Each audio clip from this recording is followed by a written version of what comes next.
For 3 years, Evelyn cleaned William's mansion in silence, while he discussed billion-naira deals right in front of her like she was invisible. But today, the deal is crashing, his hands are shaking, and the phone is ringing. Sit back and watch what happens when the maid picks up that call, because one hello will change everything. William Okiki's merger call was crashing. No interpreters. 1.5 trillion naira deal dying. In the corner of his expansive home office, Evelyn Adelica reached for the remote to lower the volume of the news playing on the wall-mounted TV, trying to help him focus. William's head snapped around like a viper. "Keep your cleaning hands off my things." The words hit the air like a slap. Evelyn's hand froze mid-air, the dusting cloth clutching in her fingers. "You think because I let you clean my mansion, you get to touch my electronics?" His voice dripped with poison. "You're the maid. Stick to the floor." Evelyn's jaw clenched. She lowered her gaze to the Persian rug. "Matter of fact, get out. I'm tired of seeing you hovering in the corner." Evelyn turned to leave, clutching her cleaning supplies. William returned to his panicked phone calls, pacing frantically behind his mahogany desk. 3 years of University of Ibadan education, 5 languages mastered at University of Cape Town, 2 decades of diplomatic service, invisible. What William didn't know, his house girl was about to save his empire. Evelyn paused at the doorway. She couldn't block out the chaos erupting behind her. "What do you mean all 3 interpreter services are booked?" William's voice cracked with desperation.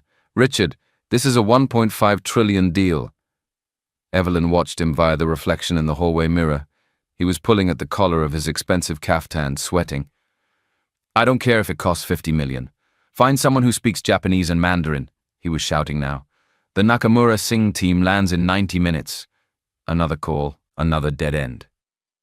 "No, we cannot postpone," William hissed into his phone. "They'll walk away permanently. 3 years of negotiations down the drain." Evelyn had heard enough conversations while serving dinner to know the truth. Okiki Dynamics was 3 months from bankruptcy. This merger wasn't just business, it was survival. 200 jobs hung in the balance, including her own menial one. William's next call went to voicemail, then another. His hands were shaking as he dialed. That's when Evelyn made her choice. She stepped back into the room. "Excuse me, Mr. Okiki." William's head whipped around, fury blazing in his eyes. "I told you to get out!" "What languages do you need?" The question hung in the air like smoke. William's mouth opened, then closed. His phone call was forgotten. "I'm sorry." "What?" Evelyn's voice was calm, professional. She placed the dusting cloth on a side table. "For your merger meeting, what languages do you need?" William stared at her like she'd spoken in tongues. That's not your concern. You wash my dishes." "Japanese and Mandarin," Evelyn continued quietly. "Hindi, Korean." Something in her tone made William's breath catch. This wasn't the voice of a maid anymore. "You speak Japanese fluently, along with Mandarin, Hindi, Korean, Arabic, Portuguese, French, German, Spanish, and Swahili." The room fell dead silent. William's phone slipped from his hand onto the desk. William's world tilted sideways. "You're telling me you speak 10 languages?" His voice was barely a whisper. Evelyn nodded once. "Would you like me to demonstrate?" Before William could answer, his phone rang. The caller ID made his stomach drop. Nakamura Singh Holdings. He stared at the phone like it might explode. "I can't. Without an interpreter." "May I?" Evelyn's hand extended toward the phone. William's pride warred with his desperation. The phone kept ringing. He handed it over. "Moshi Moshi, Nakamura-san," Evelyn answered. Her voice transformed. Gone was the careful deference. In its place, confident, cultured authority. The voice on the other end responded in rapid Japanese. Evelyn listened intently, occasionally nodding. "Hi, Okeki-san. Ima juniji." William watched her face. Her posture had changed completely. Shoulders back, chin set with quiet confidence. This wasn't his maid anymore. Evelyn switched seamlessly to Mandarin as another voice joined the call. Technical terms flowed from her lips like water. Patent licensing, intellectual property transfers, market penetration strategies. She was discussing his company's most sensitive information in languages he couldn't understand. "There's been a cultural misunderstanding," Evelyn said to William, covering the phone. "They're insulted by your previous communications. Your legal team used overly aggressive language in the preliminary contracts." William's heart hammered. "What kind of misunderstanding?" "The kind that kills deals," Evelyn replied. "They think you view them as subordinates, not partners." Back to Japanese, Evelyn's tone became apologetic, respectful. She used phrases that seemed to have an immediate effect. The tension on the other end dissolved. "What did you tell them?" William demanded. "That Okiki Dynamics deeply respects their family business legacy. That you've been personally studying Japanese business customs to show proper honor." William's mouth fell open. "But I haven't." "You have now," Evelyn said simply, then returned to the call. 20 minutes later, she handed the phone back. "They're looking forward to meeting with you in person. The merger discussion is back on track." William stared at the phone, then at Evelyn. "Who are you?" "We need to get to the office, sir," Evelyn said, glancing at the clock. "The traffic to the island will be heavy." William grabbed his car keys, his hands still trembling. "Come on, I'm driving." Evelyn hesitated, looking down at her uniform. "I cannot go like this, Mr. Okiki. I need 2 minutes." "Make it fast," William said, his voice tight. Evelyn rushed to the servants' quarters. She stripped off her cleaning smock and pulled on the only decent outfit she had ready, a simple, pressed Ankara skirt and blouse she wore to church. It wasn't corporate, but it was dignified. She smoothed her hair, grabbed her bag, and met William at the car. As William pulled the Mercedes out of his compound gates, the familiar streets of Abuja had never felt so different. "Someone who needed work 3 years ago," Evelyn said quietly from the passenger seat, "and someone who still believes in second chances." William merged onto the expressway. In the sudden silence of the car, he could hear his own heartbeat. "Evelyn." He used her name properly for the first time in 3 years. "I need to know everything." She met his eyes as he glanced over. PhD in International Relations from University of Lagos. Masters in Applied Linguistics from University of Cape Town. 22 years as a senior diplomatic translator for the African Union and State Department. Each credential hit William like a physical blow. "I specialized in high-stakes multinational negotiations. G7 summits, trade agreements, crisis mediation." Evelyn's voice carried no bitterness, just quiet fact. "Budget cuts eliminated my position 3 years ago. I needed work immediately." "Your mother's medical bills," William said suddenly, remembering fragments of overheard phone calls from the kitchen. "Kidney failure. Dialysis is expensive, and my son's medical school tuition." Evelyn nodded. "I applied for over 300 positions in my field. Overqualified for most, too old for others. Too educated for a Nigerian woman," one CEO told me. William felt something cold settle in his stomach. "So you became a maid." "I became whatever I needed to be to survive." The AC hummed in the car. William looked at his hands on the wheel. "Evelyn, He started, then stopped.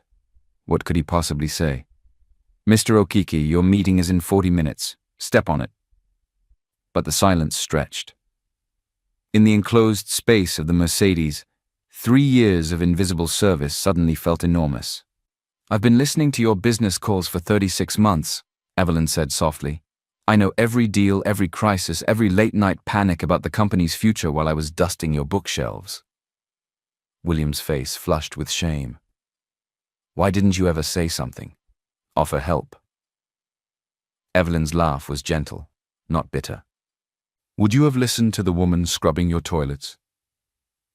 The answer hung between them, unspoken but clear. William's phone buzzed. Text from his assistant. "Nakamura team early. Lobby now." "They're here," he whispered. They pulled into the parking garage. As they stepped out, William looked at Evelyn, really looked at her for the first time. She was wearing her simple Ankara outfit, standing tall. "Will you help me save my company?" Evelyn smoothed her skirt and nodded once. "Let's go save your company, Mr. Okiki." The elevator climbed toward the executive floors in silence. William stared at the numbers, his mind reeling. 22 years of diplomatic service, Unilag PhD, UCT Masters. He'd been paying a former diplomatic translator minimum wage to wash his clothes. "Evelyn," he said quietly, "tell me about before." The elevator hummed between floors. Evelyn kept her eyes on the digital display. Embassy in Tokyo, 1998 to 2003. Trade negotiations that prevented a currency war. Her voice was matter-of-fact, professional. Beijing assignment next. Helped draft the intellectual property frameworks that your company still uses today. William's breath caught. Those frameworks had saved Okiki Dynamics millions in licensing fees. After that, Geneva, UN climate accords. Then back to Abuja for cabinet-level briefings. Evelyn paused. "I translated for 3 presidents, Mr. Okiki, civilian and military." The elevator stopped at the 15th floor. Neither moved to get out. "What happened?" William asked. "Government restructuring 2022, Foreign Service downsizing." Evelyn's jaw tightened almost imperceptibly. 20% staff reduction. Last hired, first fired. But your experience meant nothing against politics and connections. William felt sick. "So you just started cleaning?" "I had 2 weeks to find income. Mom's dialysis bills were due. Samuel's med school deposit couldn't wait." Evelyn's voice never wavered, but William caught the steel underneath. Pride doesn't pay for dialysis. The elevator doors opened, then closed again. "I applied everywhere," Evelyn said. "Consulting firms said I was overqualified. Corporations said I was too specialized. Universities said I was too expensive." Evelyn finally looked at him. "Your household needed a cleaner. I needed a paycheck for 3 years," William whispered. "For 3 years," she confirmed. Outside the elevator, William's world was collapsing. Inside, he was learning about a woman who'd held her world together with quiet dignity. "Evelyn, why didn't you ever fight back? Demand recognition?" She smiled sadly. "Mr. Okiki, I've negotiated with dictators and diplomats, but I've never met anyone more dangerous than a man who has already decided what a poor woman is worth." The words hit like a slap. "Every morning I chose to see this as temporary," Evelyn continued. "Every insult, every dismissal, every time you yelled at me for missing a spot on the window, I chose to believe that someday someone would need what I actually know." William's throat tightened. "And today you need what I know." The elevator shuddered slightly as it waited. "Evelyn, I owe you. You owe me nothing except the chance to do what I'm trained for." Her voice was firm now. "Save your company. Save those jobs. That's what matters." William nodded, not trusting his voice. The elevator doors opened to the executive floor. Evelyn gestured for him to exit first, falling into step behind him exactly as she had 1,000 times before. But everything was different now. The executive floor buzzed with panic. William's assistant Rebecca rushed toward them, her face pale. "William, thank God. The Nakamura advance team is in conference room A. They're asking about cultural protocols and nobody knows." "It's handled," William said firmly. "Rebecca, meet Evelyn Adelica, our new interpreter consultant." Rebecca's eyes flicked to Evelyn's simple clothes, then back to William. "I'm sorry, what?" "That is the maid. Miss Adelica will be handling all international communications for the merger." Rebecca lowered her voice. "William, she's your domestic help." "She's a Unilag PhD who speaks 10 languages, William shot back. "Any other concerns?" The color drained from Rebecca's face. "There is one small problem," Evelyn interjected diplomatically. "I should probably change before meeting the delegation." William looked at her attire for the first time with clear eyes. She was right. "Rebecca, take Miss Adelica to the executive boutique downstairs. Get her a proper power suit. Navy blue, conservative." He checked his watch. 20 minutes. But the advance team will wait. William's voice carried new authority. "Tell them we're reviewing final cultural considerations out of respect for their customs." Rebecca hesitated, clearly struggling with the situation. "Now, Rebecca." As they headed toward the elevator, William caught Evelyn's arm. "Are you ready for this?" Evelyn straightened her shoulders. "Mr. Okiki, I've mediated disputes between nations. I think I can handle a business meeting." 15 minutes later, Evelyn returned, transformed. The navy suit fit perfectly, highlighting her natural dignity. Gone was any trace of the invisible maid. "Better?" she asked. William nodded, speechless. The woman before him commanded respect, just by standing there. "Conference room A," he said. "Let's see what you can do." The advance team consisted of 3 Japanese executives and 1 translator. They stood when William and Evelyn entered, bowing formally. Evelyn returned the bow with precise depth and duration, then spoke in flawless Japanese. The lead executive's eyes widened with surprise and pleasure. He responded enthusiastically, gesturing for everyone to sit. "What did you tell them?" William whispered. "That Okiki Dynamics is honored by their presence and grateful for their patience with our cultural preparations."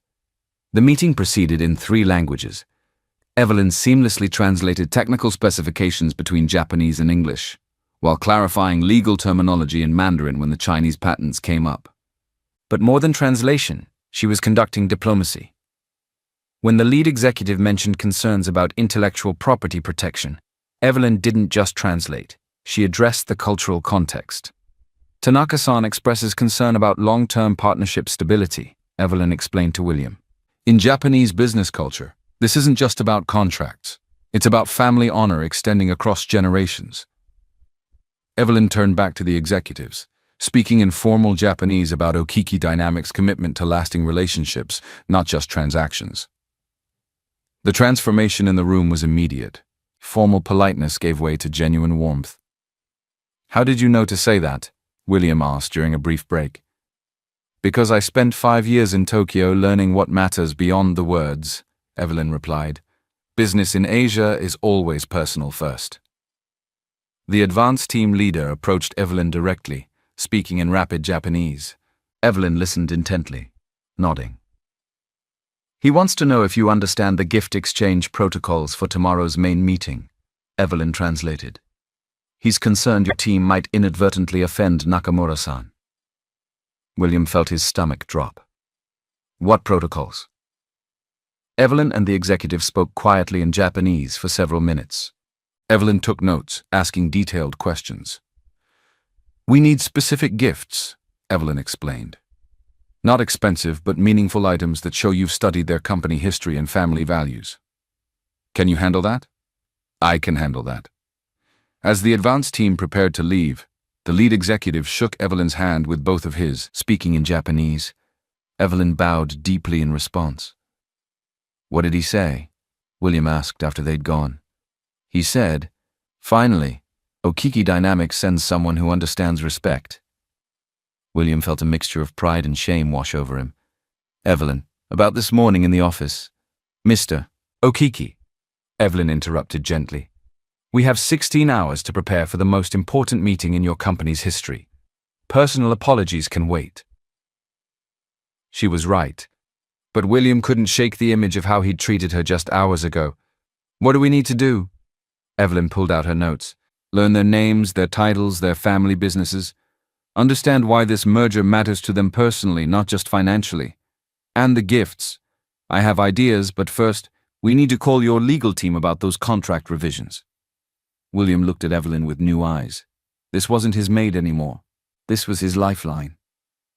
"Lead the way, Miss Adelica." William called an emergency board meeting. The conference room was filled with Okiki Dynamics senior leadership, their faces grim. "I want you to meet Evelyn Adelica, our lead interpreter for tomorrow's merger." Executive Vice President Marcus Balogan spoke first. "William, where's the professional service we hired?" "Unavailable. Miss Adelica will handle all translations." "And her credentials?" Chief Financial Officer Emeka Obi leaned forward. "University of Lagos PhD, University of Cape Town Masters, 22 years State Department." Silence. Then Balogan pressed harder. "Where did you find her?" William felt the trap closing. "She's been with the company 3 years. In what capacity?" The word stuck. "Operations." "Operations?" Balogan's voice dripped with skepticism. "William, this is a trillion-naira merger. We need verified professionals, not someone from the canteen." Evelyn sat quietly, face impassive. "She handled today's advance meeting flawlessly," William said. That's not the point, Balogan used his patient explaining to children tone.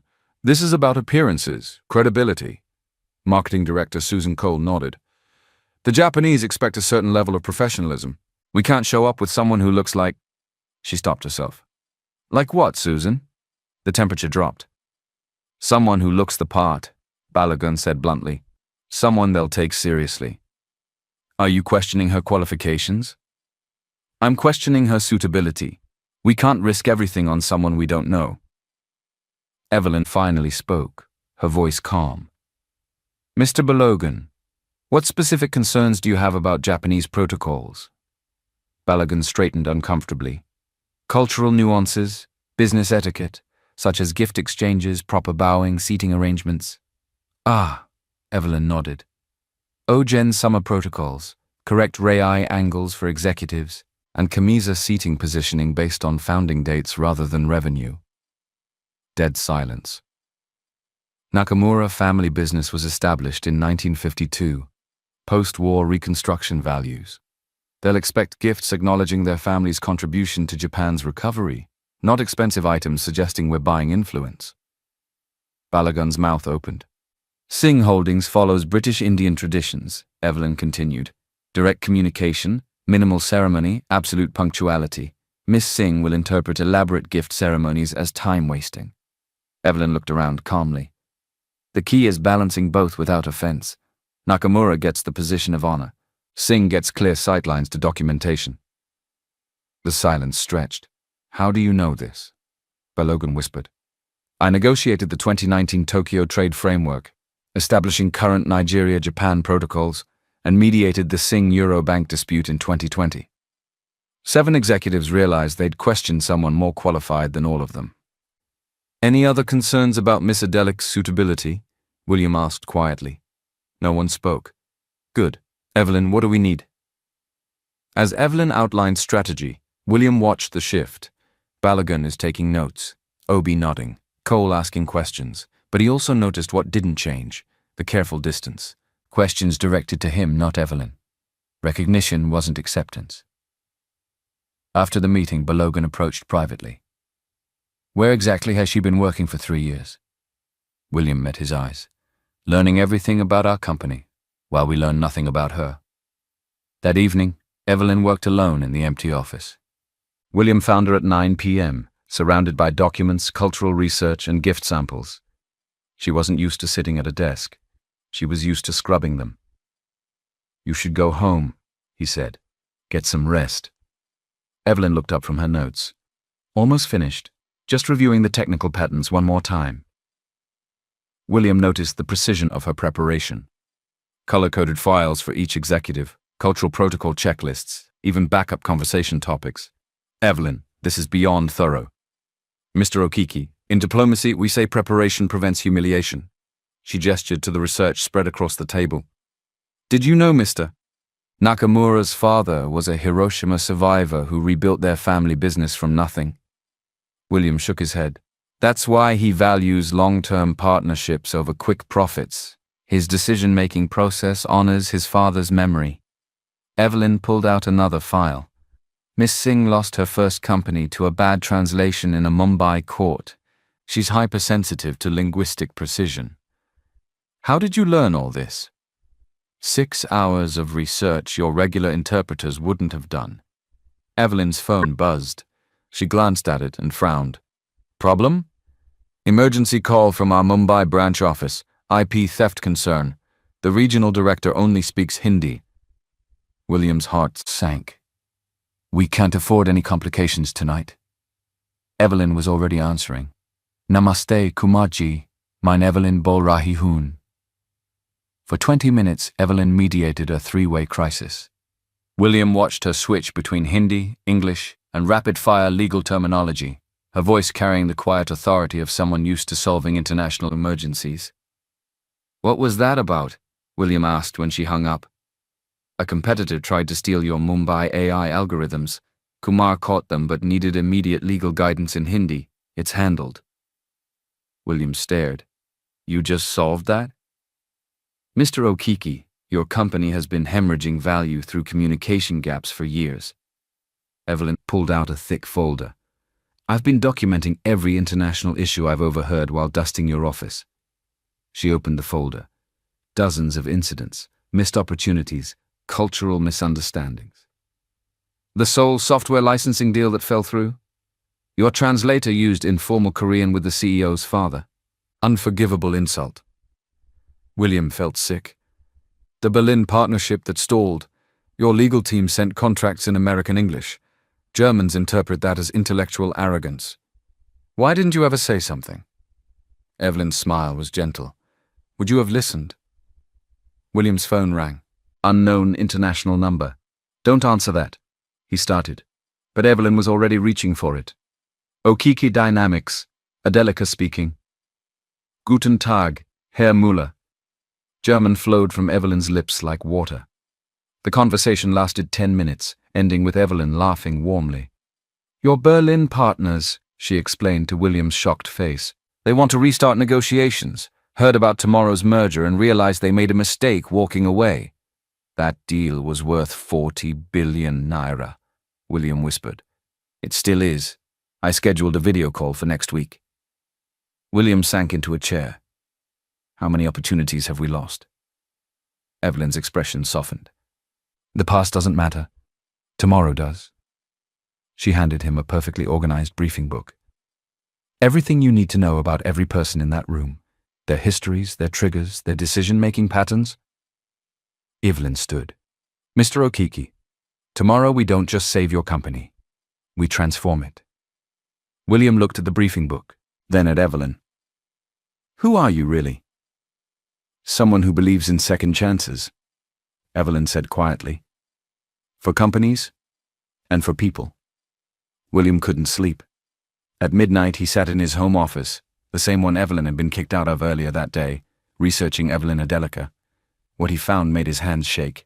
State Department commendations, diplomatic achievement awards, news articles praising her negotiation breakthroughs, a photo of her standing behind 3 presidents during international summits. His maid had shaped global trade policy. The next morning, William called the board into an emergency session before the merger meeting. Before we begin today, I need to address yesterday's concerns about Evelyn Adelica. The executives filed in looking tense. Evelyn wasn't with him. I spent last night researching her background. William pulled up his laptop screen. Marcus, you questioned her credentials. A State Department citation appeared on the conference room monitor. Presidential commendation for preventing the 2018 trade war collapse. Balogun shifted uncomfortably. Emeka, you worried about her experience. Another document appeared. Lead negotiator for the African Continental Free Trade Area. The foundation of our entire international business model. Obi looked pale. Susan, you questioned whether the Japanese would take her seriously. William clicked again. Personal letter of recommendation from former Japanese Prime Minister Sato. Evelyn mediated the 2020 Okinawa base agreements. Cole stared at the screen. For 3 years we've employed one of Africa's most accomplished diplomats. William's voice carried quiet fury. And we used her to clean my toilets. The room was deadly silent. Evelyn Adelica doesn't work in our operations department, William continued. She is our operations department starting today. He clicked on a new document. I'm promoting her to Senior Vice President of International Relations, salary 250 million plus equity, reporting directly to me. William, Balogun started. I'm not finished. William's voice cut through his objection. Evelyn will also head our new Cultural Intelligence Division. Budget 3 billion annually. Staff, her choice. He closed the laptop. Any questions about Miss Adelica's qualifications? No one spoke. Good, because she's about to save this company. 20 minutes later, Evelyn entered the boardroom wearing a perfectly tailored charcoal suit. William noticed the immediate shift in posture around the table. Respectful attention replaced yesterday's skepticism. Ladies and gentlemen, William announced formally, I present Evelyn Adelica, Senior Vice President of International Relations. He handed her a business card holder, her new cards printed overnight. Evelyn accepted it with quiet dignity. Thank you for this opportunity. The opportunity is ours, William replied, meaning every word. Chief Technology Officer Tunde cleared his throat. Miss Adeleke, I owe you an apology. No apology necessary, Evelyn said gracefully, but I appreciate the acknowledgement. One by one, the executives who'd questioned her yesterday offered their respect. Evelyn accepted each gesture with professional grace. Now, William said, let's go save our company. As they filed out, Balogun approached Evelyn privately. Adeleke, I was wrong yesterday. Completely wrong. Evelyn shook his hand firmly. Marcus, we all make assumptions. What matters is what we do after we realize them. William watched the exchange, feeling something he hadn't experienced in years. Pride in his leadership. Ready, Madam Vice President? He asked Evelyn. Evelyn straightened her jacket and smiled. Ready, Mr. Okiki. For the first time in 3 years, Evelyn Adeleke walked into a business meeting as herself. The elevator to the executive conference room felt different this time.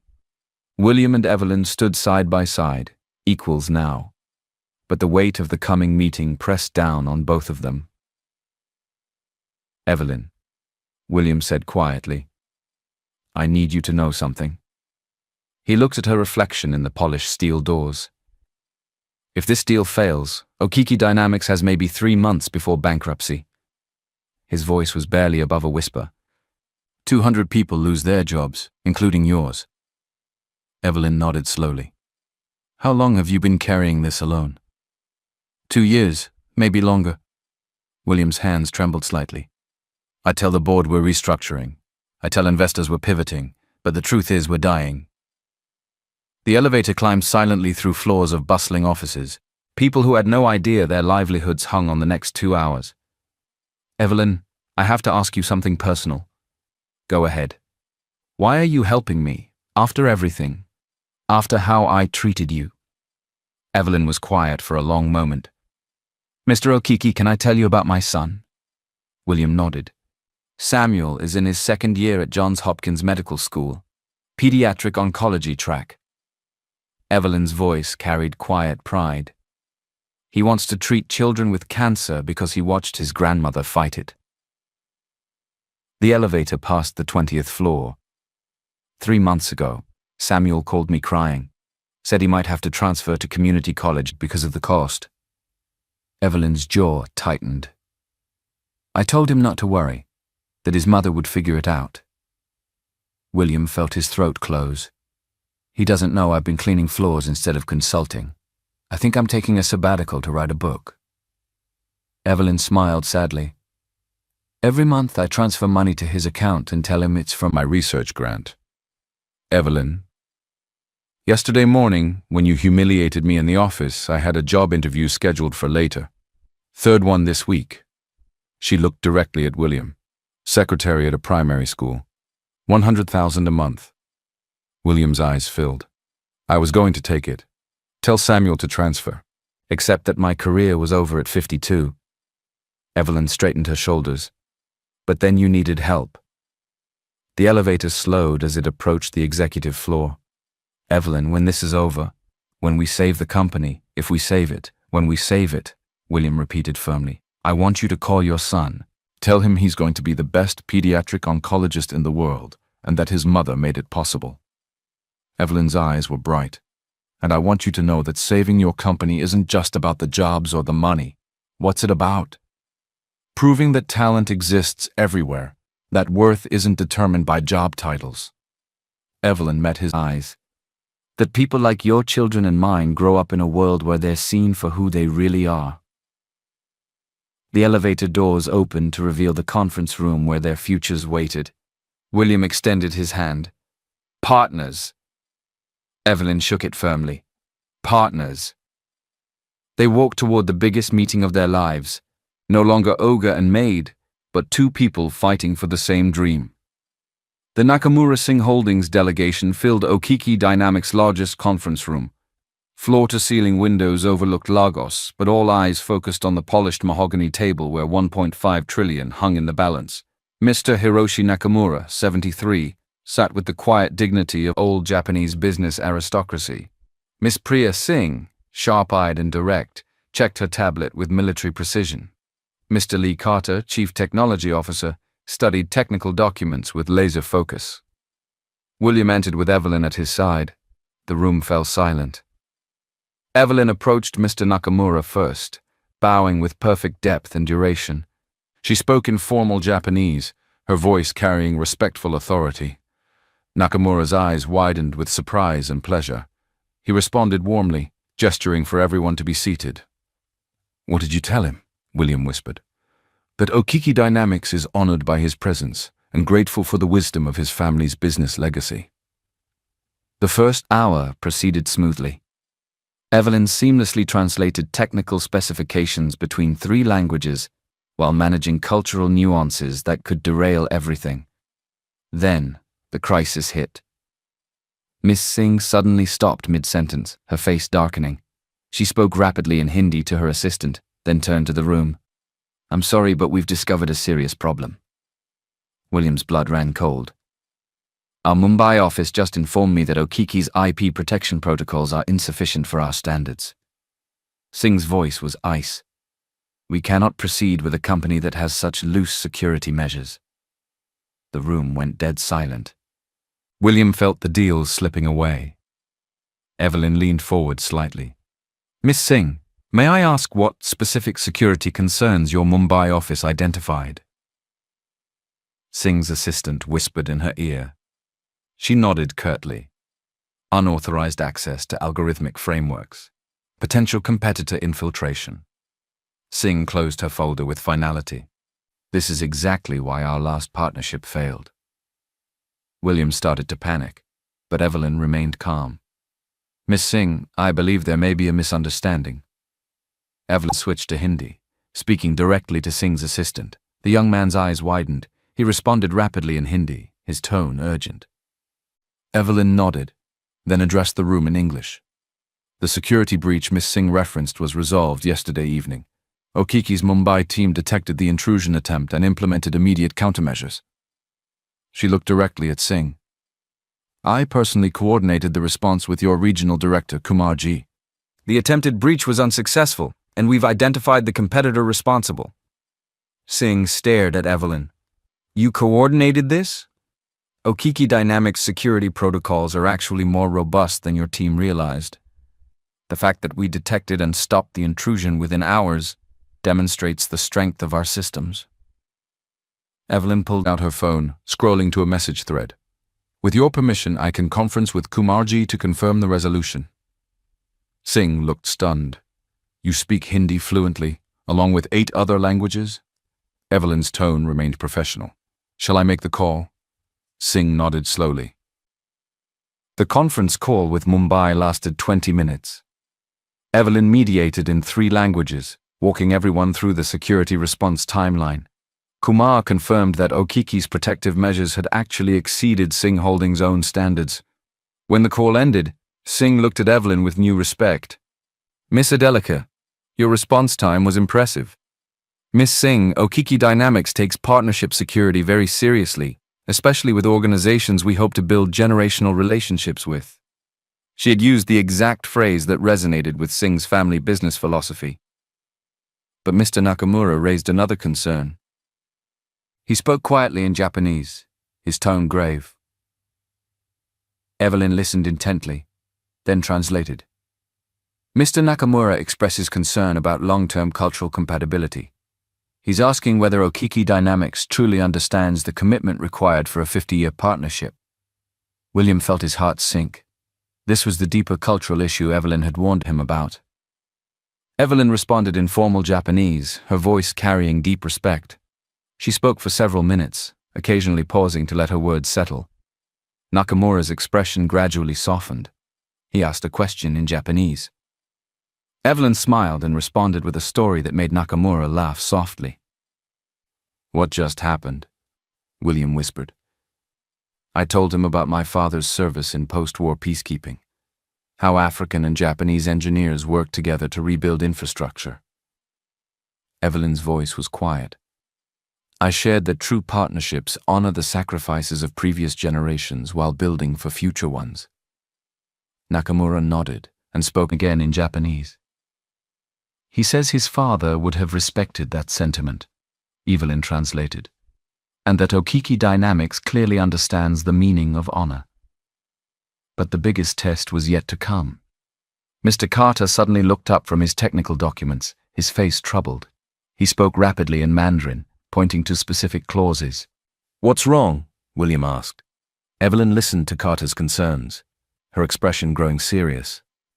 "Mr. Carter has identified a potential patent conflict in the AI algorithms, something our legal teams missed." William felt the room temperature drop. Patent disputes could kill the merger instantly. He's saying the image recognition protocols overlap with existing Chinese patents held by BYU, Evelyn continued. If true, it could expose both companies to massive litigation. Chen pulled up technical diagrams on his tablet, speaking urgently in Mandarin. Evelyn studied the information, asking detailed questions in Mandarin. Her technical knowledge surprised everyone in the room. "Mr. Carter, may I suggest a solution?" Evelyn finally said. Chen nodded. "The protocols you're concerned about are actually an evolution of open-source frameworks that predate the BYU patents." Evelyn switched to Mandarin, explaining technical details that made Carter's eyes widen. "Okiki's algorithms use a completely different neural network architecture," Evelyn continued in English for the room. "The similarity is superficial, not structural." She pulled out her own tablet, showing comparative code structures that proved her point. Chen studied the information intently, then smiled broadly. He spoke in Mandarin, bowing slightly to Evelyn. "Mr. Carter says I understand the technology better than most programmers," Evelyn translated, "and that he's satisfied with our IP protection." The room collectively exhaled. 3 hours later, the impossible had become reality. Okiki Dynamics and Nakamura Singh Holdings hereby agree to a 50/50th partnership valued at 1.5 trillion. Mr. Nakamura's voice carried the weight of history. "Implementation begins immediately." The conference room erupted in quiet celebration. Handshakes, bows, and relieved smiles filled the space where tension had reigned for hours. But then something unprecedented happened. Mr. Nakamura stood slowly, commanding attention through presence alone. He addressed the room in careful English, his accent precise. "Before we proceed with celebrations, I must acknowledge someone who made this partnership possible." Every eye turned to follow his gaze toward Evelyn. "This merger succeeded not because of favorable terms or financial projections, but because of Miss Adelic's exceptional diplomatic skill." The room fell completely silent. "In 40 years of international business across 23 countries, I have never encountered such cultural intelligence combined with technical expertise." Nakamura bowed formally to Evelyn, the gesture carrying profound meaning. "You honor both our traditions and your own profession." Evelyn stood and returned the bow with perfect depth and duration, her face reflecting quiet dignity. Miss Singh rose next, her usual directness softened by genuine admiration. "Miss Adelica, we've engaged interpretation services across 6 continents. You are the finest cultural liaison we have ever encountered." She approached Evelyn with her business card, presenting it with both hands in traditional Japanese style despite her Indian heritage. "We would be deeply honored if you would consider consulting for our Mumbai operations." Evelyn accepted the card with appropriate ceremony. "The honor would be mine, Miss Singh." Mr. Carter joined them, speaking in rapid Mandarin with obvious excitement. Evelyn responded fluently, making Carter laugh and clap his hands together. "What did he say?" William asked, mesmerized by the exchange. "He offered me a position as their chief cultural officer for all Asian operations," Evelyn translated with a slight smile. "I told him I already have the perfect job." The room filled with warm laughter, the tension of hours melting away, but the most meaningful moment was yet to come. Mr. Nakamura approached Evelyn carrying a small, silk-wrapped package. His movements were ceremonial, reverent. In Japanese business culture, this gesture represents profound professional respect between equals. Evelyn received the package with both hands, unwrapping it with careful attention to the silk cloth itself. Inside lay an antique business card case, clearly a family heirloom of significant age and beauty. "This belonged to my father, who rebuilt our company after the war," Nakamura said quietly, his voice thick with emotion. He believed that respect transcends nationality, language, and circumstance. He would have wanted you to have this. Evelyn's hands trembled slightly as she held the precious gift. She bowed deeply, holding the case against her heart. Nakamura-san, I am profoundly honored by this trust. The entire room watched this exchange in respectful silence, understanding they were witnessing something rare and beautiful. William felt tears threatening. In 30 years of corporate leadership, he had never seen such genuine respect between professionals from different worlds. Miss Adelica, Miss Singh interjected softly. We have one additional request, if you'll permit us. Evelyn looked at her expectantly. Our annual Global Partners Conference convenes next month in Singapore. 500 executives from 37 countries. Singh paused meaningfully. Would you consider being our keynote speaker? The invitation hung in the air like a precious offering. Evelyn glanced at William. With Okiki Dynamics' permission, naturally, Singh added quickly, showing proper deference to her employer. William smiled broadly. Miss Adelica makes her own decisions about speaking engagements. She's an executive now, not an employee. Evelyn accepted graciously, her voice steady despite the magnitude of the moment. As the delegation prepared to depart, each executive made personal contact with Evelyn. Not merely business cards, but private phone numbers, personal email addresses, direct access to some of the most powerful business leaders in Asia. Miss Adelica, Nakamura said as they shook hands in farewell. You have my personal number now. Please use it whenever you need anything. Anything at all. When the elevators finally closed on the departing delegation, the Okiki Dynamics boardroom buzzed with electric energy. Marcus Balogun approached Evelyn first. His earlier skepticism completely transformed. Evelyn, I owe you far more than an apology. I owe you my gratitude, my respect, and frankly, my job. His voice was humble. Without you, we'd all be updating our resumes tonight. One by one, the executives who had questioned Evelyn's qualifications 24 hours earlier offered their personal admiration and professional respect.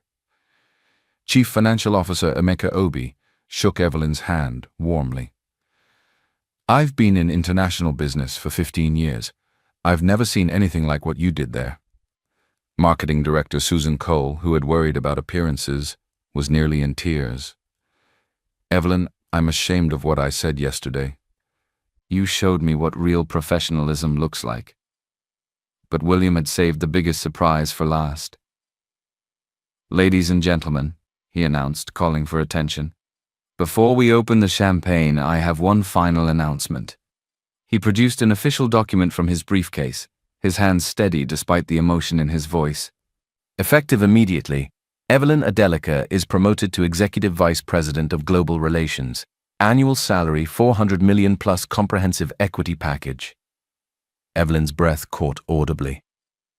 Additionally, Miss Adelica will oversee our new International Cultural Intelligence Division, with an annual budget of $12 billion and authorization to hire a team of 20 specialists worldwide. The room erupted in sustained applause. But most importantly, William continued, his voice growing thick with emotion, Miss Adelica will serve as my personal advisor on all matters involving human dignity, corporate culture, and the recognition of talent wherever it exists. He handed Evelyn a leather portfolio. Your equity package makes you the third largest individual shareholder in Okiki Dynamics. You're not just an employee anymore, Evelyn. You're the owner of this company. Evelyn opened the portfolio with trembling hands, staring at documents that represented more financial security than she'd ever imagined. Mr. Okiki, I don't know what to say, she managed. Say you'll help me build a company that sees people the way you helped me see you. William replied. Say you'll help me become the leader I should have been all along. Evelyn nodded, unable to speak. The celebration continued for 2 hours. Champagne flowed. Phone calls were made to spouses and children. Plans were drawn for Evelyn's new division. But the most meaningful moment came when Evelyn stepped into William's private office to make a personal call. William watched through the glass wall as Evelyn dialed her son. "Samuel, it's Mom. Sweetheart, are you sitting down?" He could see her crying and laughing simultaneously as she spoke. "No, honey. You absolutely don't need to transfer schools. In fact, your mother just became an executive vice president. Your medical school is fully funded all 4 years. Focus on becoming the incredible doctor I know you'll be." When Evelyn returned to the celebration, her eyes were bright with pure joy. "How does it feel?" William asked quietly. Evelyn looked around the room at her new colleagues, then at the Lagos city lights beginning to twinkle outside the windows. "Like I remember who I really am," she said softly. "Like I'm finally home." 6 months later, Evelyn's corner office on the 32nd floor hummed with international activity. 3 monitors displayed live feeds from Singapore, Mumbai, and Berlin. Her cultural intelligence division had prevented 4 diplomatic disasters and closed deals worth $600 billion. William often stopped by just to watch her work. The transformation still amazed him. "Miss Adelica," her assistant announced. "Your son is calling." Evelyn smiled and picked up. "Hey, sweetheart. How's pediatric rotation treating you?" Samuel's excited voice filled the room. "Mom, I just got accepted for the summer research program at Johns Hopkins Hospital. Full scholarship." "That's my boy," Evelyn said proudly. "Your grandmother would be so proud." After hanging up, Evelyn noticed William in her doorway. "Good news?" he asked. "The best. Samuel is becoming everything I hoped he would." Evelyn gestured to her desk. "Just like this company." On Evelyn's desk sat her daily reminder, her old maid's ID card in a simple frame, next to Mr. Nakamura's antique business card case. "Any regrets about that morning in the office?" William asked. Evelyn considered seriously. "Not anymore. That moment brought us both to where we needed to be. Even after everything I said, William, you gave me the greatest gift that day, the chance to prove that worth isn't measured by uniform or title." William's phone buzzed. He smiled at the text. "Speaking of talent, I just hired our new head of facilities, Bola Adebayo. She mentioned having a law degree during her interview." Evelyn raised an eyebrow. "Formerly your cleaner?" "Formerly my cleaner, now our top legal officer." William grinned. "Funny how much you see when you actually look." That afternoon, a news alert flashed across Evelyn's screen. Okiki Dynamics model transforms corporate culture nationwide. The article featured dozens of companies adopting their hidden talent initiative. CEOs sharing stories of discovering PhDs working in mailrooms, former professors driving Ubers, displaced engineers cleaning offices. Evelyn's phone rang. Unknown number. "Miss Adelica, this is David Kim from Samsung Electronics. We need your help." "What can I do for you, Mr. Kim?" "Our night janitor just solved a coding problem our engineers couldn't crack." Turns out he's a former AI researcher from Seoul National University. Kim's voice was amazed. "We heard about your story. How do we do this right?" Evelyn smiled. "Start by apologizing, then start by listening." By evening, Evelyn had fielded 12 similar calls. William found her at 8 p.m., still taking calls from executives worldwide. "The Evelyn Adelica Foundation is getting 500 applications daily," he reported. "Displaced professionals, underemployed talent, people stuck in survival jobs. How many can we help with our corporate partners? Maybe 2,000 this year." Evelyn nodded, but her expression was thoughtful. "William, I want to tell you something." He sat down, recognizing her serious tone. "This morning I got a call from a mother in Ajagunle. Her son Toby is an MIT graduate working at a fast food joint because no one will hire him." Evelyn's voice grew heavy. 3 years of applications, 0 interviews. William felt his heart clench. He was crying. "She said she saw our story and wondered if there was hope for her boy." Evelyn looked directly at him. "That call reminded me why this matters." "What did you tell her?" "I told her to send me his resume. Toby starts in our Berlin office next month." William smiled through tears. "One person at a time." "One person at a time," Evelyn agreed. As they prepared to leave, Evelyn turned to face the camera of the documentary crew that had been following their story. Right now, Someone is serving your coffee who speaks 4 languages. Someone cleaning your office who has an engineering degree. Someone is driving your Uber who used to run international negotiations. Her voice carried quiet authority.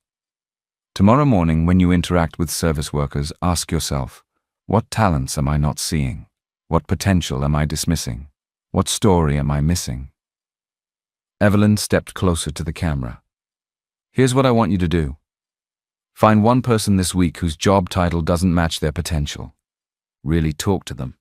Ask about their background, their dreams, their skills, then do something about it. Make an introduction. Write a recommendation. Share their story. Small actions create big changes. William joined her. We started the Evelyn Adelica Foundation to connect displaced talent with companies that need them. But the real change happens when you decide to see people differently. It happens when you choose to look past uniforms and job titles to the human being underneath. Evelyn's voice grew stronger. Because talent doesn't wear designer suits. Brilliance doesn't need corner offices. Worth isn't measured by your paycheck. It's revealed by your character. She paused, letting the words settle. If this story touched you, share it. Tag someone who needs to hear it. Comment about a time you discovered a hidden talent. Help us build a world where everyone gets seen for who they really are. Subscribe to Breeze Stories if you believe everyone deserves a second chance. Like if you think talent exists everywhere. And remember, Evelyn looked directly into the camera with quiet intensity.